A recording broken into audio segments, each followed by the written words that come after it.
Hi പ്രിയ സുഹൃത്തുക്കളെ, news cafe live എന്ന VK ബൈജുവിന്റെ channel ഏതാണ്ട് 4 ലക്ഷം പ്രേക്ഷകരിലേക്ക് എത്തിയിരിക്കുന്നു. വളരെ സന്തോഷം. അതിലേറെ കാഴ്ചക്കാരുണ്ട് എന്ന് നമുക്കറിയാം. പക്ഷേ സബ്സ്ക്രൈബ് ചെയ്ത് കാണുന്ന 4 ലക്ഷം ആളുകളിലേക്ക് ഒരു യൂട്യൂബ് ചാനൽ എത്തുക എന്ന് പറഞ്ഞാൽ അതൊരു ചെറിയ കാര്യമല്ല. അത് വളരെ വലിയ കാര്യം തന്നെയാണ്. കാരണം ഇന്നത്തെ നമ്മുടെ ഒരു മതേതര ജനാധിപത്യ മൂല്യങ്ങൾക്കൊത്ത് ദേശീയതയെ മുറുകെ പിടിച്ച് മുന്നോട്ട് പോകുക എന്നത് ശ്രമകരമാണ്. ഇന്നത്തെ ഈ സാഹചര്യത്തിൽ ഏതെങ്കിലും ഒരു വിഭാഗത്തെ പ്രീണിപ്പിക്കാതെ മുന്നോട്ട് പോകുക എന്നത് പറ്റില്ല. സത്യസന്ധമായി വാർത്തകൾ അറിയാൻ, രാജ്യത്തെ സംബന്ധിക്കുന്ന വിഷയങ്ങൾ അറിയാൻ ഇന്ന് നമ്മൾ എവിടെ സമീപിക്കും? ഏത് മുഖ്യധാര ചാനലിനെയാണ് നമ്മൾ രാജ്യത്തെ സംബന്ധിക്കുന്ന, രാജ്യസ്നേഹത്തെ സംബന്ധിക്കുന്ന, രാജ്യ സുരക്ഷയെ സംബന്ധിക്കുന്ന വാർത്തകൾ അറിയാൻ ഏത് വാതിലാണ് നമ്മൾ മുട്ടുന്നത്? ഈ സാഹചര്യത്തിൽ പലപ്പോഴും രാജ്യദ്രോഹികൾക്കും ഭീകരവാദികൾക്കും തീവ്രവാദികൾക്കും എതിരെ ശക്തമായ നിലപാടുകളിൽ ഉറച്ചു നിൽക്കാൻ ന്യൂസ് കഫേ ലൈവിന് സാധിച്ചിട്ടുണ്ട്. തുടക്കത്തില് ഒരു തുടക്കക്കാരി എന്ന നിലയ്ക്ക് എനിക്ക് യൂട്യൂബില് ഒരുപാട് പ്രശ്നങ്ങൾ നേരിട്ടിട്ടുണ്ട്. ഒരുപാട് പ്രശ്നങ്ങൾ. ആ സമയത്തെല്ലാം ബൈജുവിന്റെ ആശയവും ആദർശവും രാഷ്ട്രീയവും ഒക്കെയായി മുന്നോട്ട് പോകുമ്പോഴും എൻ്റെ ആ ഒരു മതരാഹിത്യ നിലപാടുകൾക്കും യുക്തിപരമായ സമീപനങ്ങൾക്കും ഒത്തുനിൽക്കുകയും പലപ്പോഴും എന്നെ പല രൂപത്തിലും സഹായിക്കുകയും ചെയ്തിട്ടുണ്ട്. ചാനലിനെ ഒന്ന് ഇൻക്രീസ് ചെയ്യിപ്പിക്കാൻ വേണ്ടിയിട്ടൊക്കെ. എല്ലാം ഓരോരുത്തർക്കും അങ്ങനെ തന്നെയാണ്. പലപ്പോഴും പലർക്കും ഇന്ന് VK ബൈജുവിന്റെ ശത്രുക്കളായി നിൽക്കുന്ന പല ആളുകളും അവനിലൂടെ ചാനല് വളർത്തിയെടുക്കാൻ ഒരുപാട് അവന്റെ കഷ്ടപ്പാടുകൾ പ്രയോജനപ്പെടുത്തിയിട്ടുള്ള ആളുകൾ തന്നെയാണ്. ഇതിനിടയിൽ നമുക്കറിയാം, രാജ്യത്തിനു വേണ്ടി ആര് സംസാരിച്ചാലും, രാജ്യത്തിന്റെ താല്പര്യത്തിനൊപ്പം നിന്നാൽ അത് ഒരു പ്രത്യേകമായ വിഭാഗത്തിന് അതൊരു ക്രിമിനൽ കുറ്റമായി മാറുന്ന കാലഘട്ടമാണിത്. അപ്പോൾ പോലും യാതൊരു ഇടതടവുമില്ലാതെ, ഒരു പിന്മാറ്റവുമില്ലാതെ, വളരെ പോരാട്ട വീര്യത്തോടുകൂടി അതിനെയൊക്കെ ഒരു സ്പോർട്സ്മാൻ സ്പിരിറ്റിൽ എടുത്ത് മുന്നോട്ട് പോകാൻ ന്യൂസ് കഫേ ലൈവിന് സാധിച്ചിട്ടുണ്ട്. ലൈവില് പലപ്പോഴും വിശിഷ്ട വ്യക്തിത്വങ്ങളെ കൊണ്ടുവന്ന് ആനുകാലികമായ വിഷയങ്ങളിൽ ഇടപെട്ട് സംസാരിപ്പിക്കുമ്പോഴും ഓരോരുത്തരും അവനവന്റേതായിട്ടുള്ള അഭിപ്രായങ്ങളിൽ ഉറച്ചു നിന്നു. അപ്പോഴും ഒരിക്കലും അവരെ പിന്നീട് കൊണ്ടുവരാതിരുന്നിട്ടില്ല. യുക്തിവാദികളെ പോലും അദ്ദേഹം VK ബൈജു ലൈവിൽ കൊണ്ടുവന്നിട്ടുണ്ട്.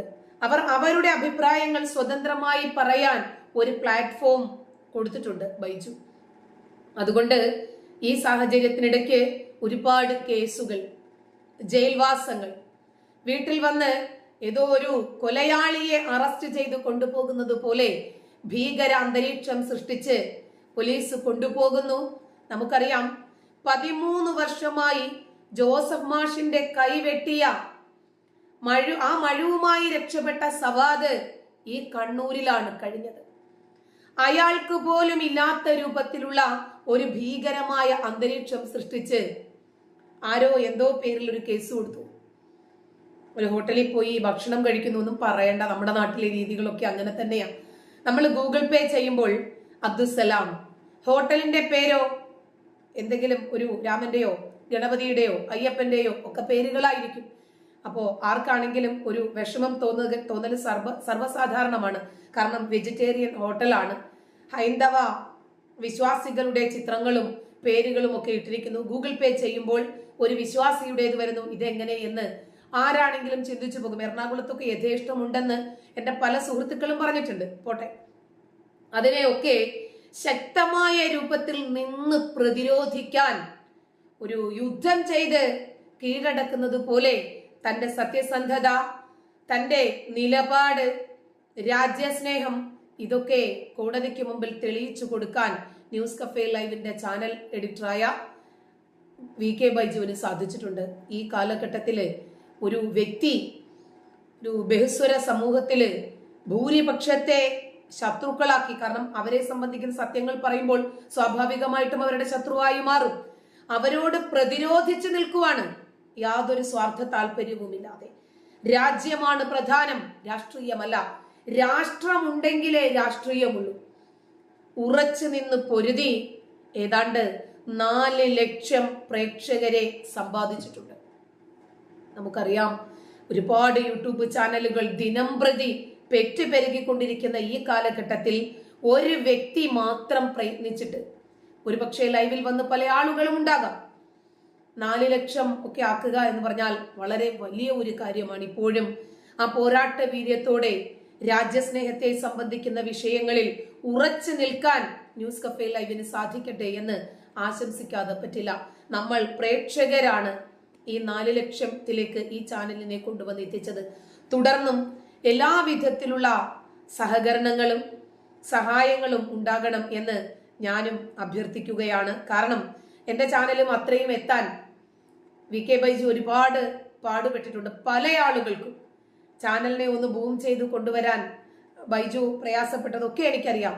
നമ്മുടെ ഏത് പ്രയാസങ്ങളിലും രാഷ്ട്രീയവും മതവും ആശയങ്ങളും ഒക്കെ മറന്ന് ഒരു സുഹൃത്തെന്നുള്ള നിലയിൽ, ഒരു കുടുംബ സുഹൃത്തെന്നുള്ള നിലയിൽ എൻ്റെ ഒരുപാട് പ്രശ്നങ്ങളിൽ എന്നോടൊപ്പം നിന്നിട്ടുള്ള ഒരു വ്യക്തി കൂടിയാണ്.